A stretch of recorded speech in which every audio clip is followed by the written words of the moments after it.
Cocorico sur F1 ITV pour ce premier podium français de la saison, mon cher Yves, avec Romain Grosjean. On ne l'espérait plus, j'ai envie de dire, et puis formidable. Hein, après une qualif voilà, un peu en demi-teinte, la Lotus a bien marché dans le désert de Bahreïn comme l'an passé, et on a le même podium, rigoureusement le même que l'année dernière, circonstances un peu différentes, mais Romain, il est allé le chercher au forceps. C'est vrai, c'est incroyable, hein, cette histoire du même podium que l'année passée. Romain a eu des essais un peu laborieux.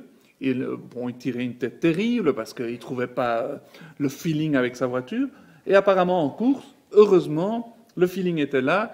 Il a fait une splendide course. On se réjouit de ce premier podium. Ça fait 4 courses, 4 fois à l'arrivée. Donc, c'est très bien. 4 fois dans les points. 4 fois dans les points. Donc, bravo Romain. On est vraiment très content qu'il se reprenne. Maintenant, tous les espoirs sont permis pour le reste de la saison. Ça, c'est clair. Lotus deuxième au championnat constructeur. Voilà, parce que Romain aussi 4 fois dans les points, comme Kimi. Alors, moi, la seule chose, je ne veux pas, évidemment, pas tirer sur Romain dans ces circonstances-là, certainement pas. Alors, on a mis le doigt sur le loup, ce fameux loup dont on parlait dans le châssis de la voiture de Grosjean. C'est parfois très psychologique, mais parfois le pilote ne parvient pas à faire comprendre à son équipe ou à imposer aux ingénieurs, dire, attendez, la voiture, elle n'est pas comme je veux, pas comme je la sentais l'an dernier. Voilà. Et alors on lui dit, mais regarde Kimi, tout est facile, il se balade. Et le pauvre Romain, on l'a vu, mais vraiment dans le doute, mais y compris en se rongeant et en doutant de lui-même, je crois, Yves. Et ce que j'aimais bien chez Romain, c'est que malgré tout, il a avoué, par rapport à l'année passée où il y avait eu plein de problèmes et il ne mettait jamais la faute sur lui, là, il n'a pas incriminé son équipe, il n'a pas incriminé qui que ce soit, il a dit « je ne comprends pas, je ne suis pas en forme », mais malgré tout, il a travaillé très dur avec ses ingénieurs et apparemment, il aurait trouvé la solution. C'est vraiment très chouette de le constater. Alors bon, il y a eu une étude un peu sur la méthodologie aussi. On a parlé de ce changement d'ingénieur électronique. Bon, ça paraît quand même difficile à croire que dans des équipes à ce niveau-là, des petits détails comme ça puissent faire une telle différence. Quelle est la part de psychologie là-dedans? C'est un peu difficile. Alors tu dis, Romain, l'an dernier, avait tendance souvent à repousser la faute sur autrui, pas spécialement son équipe, mais sur autrui. Jamais, en tout cas, ou pas souvent, il assumait ses erreurs. Ici, j'ai pas quand même eu le sentiment qu'il ait changé fondamentalement. C'est-à-dire que, voilà, il reste quand même le même pilote, le même caractère, un peu teigneux et un peu. Alors certains disent arrogant. Moi, je le connais un peu. Je pense que c'est plus de la réserve, c'est plus une forme de timidité. C'est pas facile de s'imposer non plus dans ce monde de brutes. Mais voilà, par exemple, ce qui est arrivé en qualif, où à la radio, là, on entend bien qu'il y a un petit malentendu, et où il dit, ouais, évidemment, j'ai fait qu'un seul tour en Q2, il ne faut pas s'étonner si je rate la Q3. Et voilà, on le sent déçu, mais assez vite, rejetant ça sur son équipe. Il a fait son mea culpa, après, il faut reconnaître, en disant... Enfin, je pense qu'il est passé par le débriefing chez Lotus, et en sortant là, il dit, bon, ok, autant pour moi, j'ai aussi peut-être mal communiqué ou mal fait passer le message aux ingénieurs.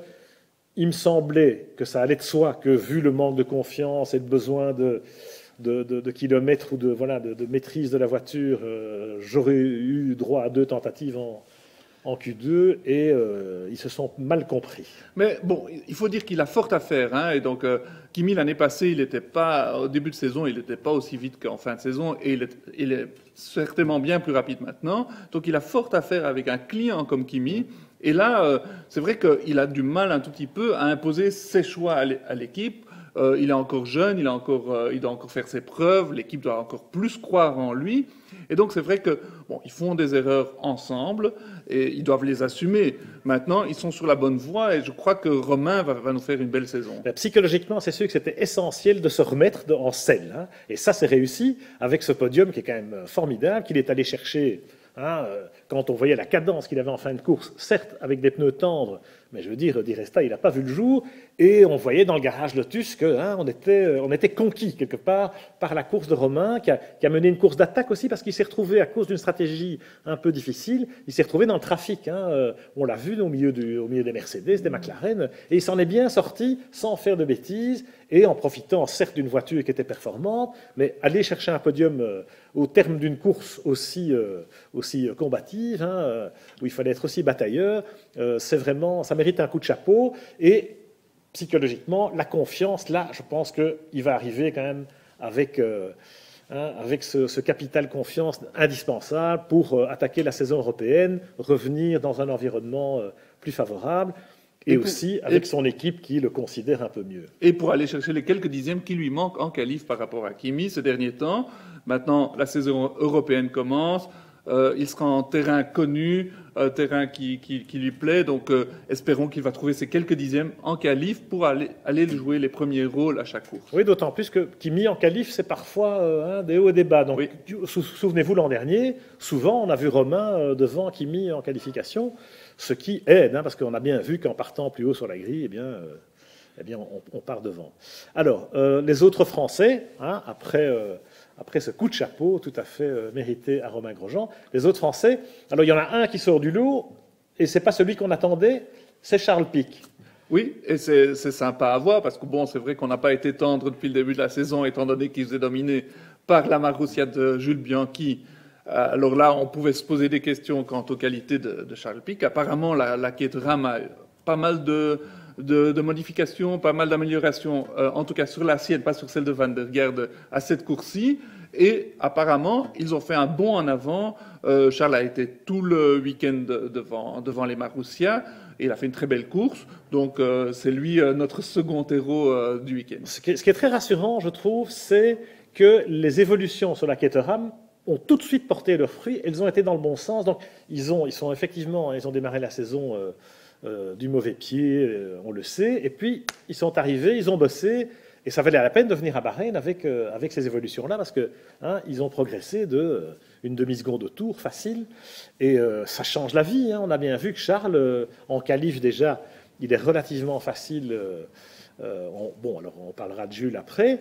Et puis surtout, il fait une course magnifique, parce que non seulement il passe les Maroussiens en début de course, parce qu'il y a un départ un peu laborieux, mais non seulement il largue ses concurrents directs, mais il passe toute la course, pas loin des Williams, avec les Sauber, avec en tout cas devant Gutiérrez, et juste derrière Toro Rosso de Ricciardo.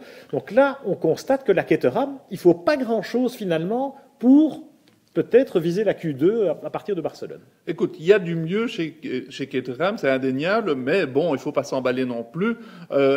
Ils ont un moteur Renault, ils ont une boîte issue de chez Red Bull, donc ils ont une bonne base. Ils devraient jouer la Q2 régulièrement. On attend ces progrès. Ce n'est qu'un début, donc restons calmes, parce que Caterham, pour moi, n'est pas vraiment à sa place. Non, mais ils ont des moyens, et voilà. Et Charles...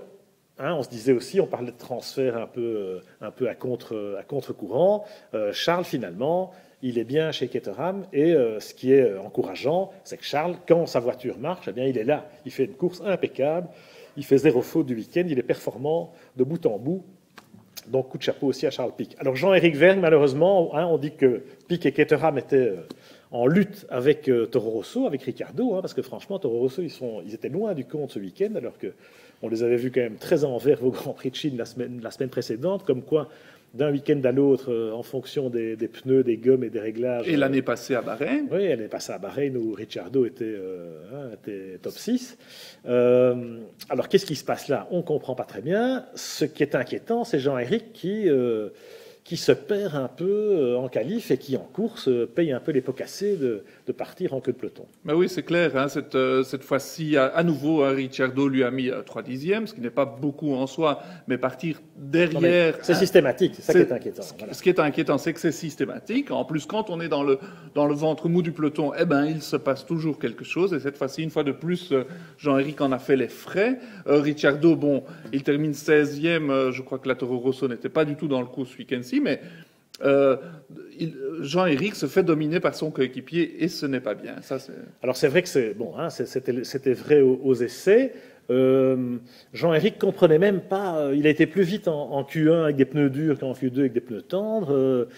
Donc visiblement, voilà, il y a des difficultés à adapter cette voiture à ces pneumatiques sur certains terrains. C'est vrai que Bahreïn est très spécifique, hein, avec des températures élevées, avec le sable, etc. Bon, en attendant, on aurait espéré que ça progresse plutôt vers l'avant. Là, ils ont régressé. Et Jean-Éric, vis-à-vis de Ricciardo, il a encore perdu des points, même si c'est quelque part moins grave ce week-end-ci, dans la mesure où la voiture n'était pas dans le coup et que Ricciardo finit 16e, alors qu'en Chine, la semaine dernière, c'était quand même une autre histoire. Alors, l'accrochage en lui-même ou la collision, parce que ça se passe en 2 temps, avec Bottas d'abord, et puis avec Van der Garde qui est pas au bon endroit. Bon, ça arrive dans un peloton, ouais. C'est clair. Et ce qui est très dommage, c'est que, à ce niveau du peloton, c'est quand on joue à l'arrière-garde, la seule chose qui importe, c'est de dominer son coéquipier. On sait l'importance que ça a chez Red Bull, on est observé à la loupe. Il est temps que Jean-Éric se reprenne et commence à dominer Ricciardo, parce que sinon il y aura un problème. Bon, écoutez, rendez-vous en Espagne pour les Toro Rosso, les juniors. Et voilà, il faut effectivement que Jean-Éric sur Barcelone ou Monaco reprenne le dessus sur Ricciardo, sinon effectivement le verdict va tomber peut-être plus tôt qu'imaginé, ce que évidemment on ne souhaite pas. On termine par Jules Bianchi, une fois n'est pas coutume, qui était le moins bien loti des Français ce week-end. Petite déception pour Marussia, Ziv? Il ne faut pas oublier que la Marussia, c'est le petit pousset du plateau et qu'ils ne vont pas faire des perfs ou ils ne vont pas nous étonner à chaque Grand Prix. Là, ils sont passés un peu à côté de leur Grand Prix, Jules y compris. La voiture était nulle, il faut le dire, et puis ils sont à leur place. C'est-à-dire la voiture, elle était peut-être à sa place avec un moteur Cosworth. C'est vrai qu'ils ont eu beaucoup de mal ce week-end à effectivement s'adapter aux pneus. Et aux conditions de piste, aux fortes chaleurs. Parce que voilà, ils n'avaient pas de grippe du tout, ils étaient très mal en motricité, donc ça flinguait les pneus arrière.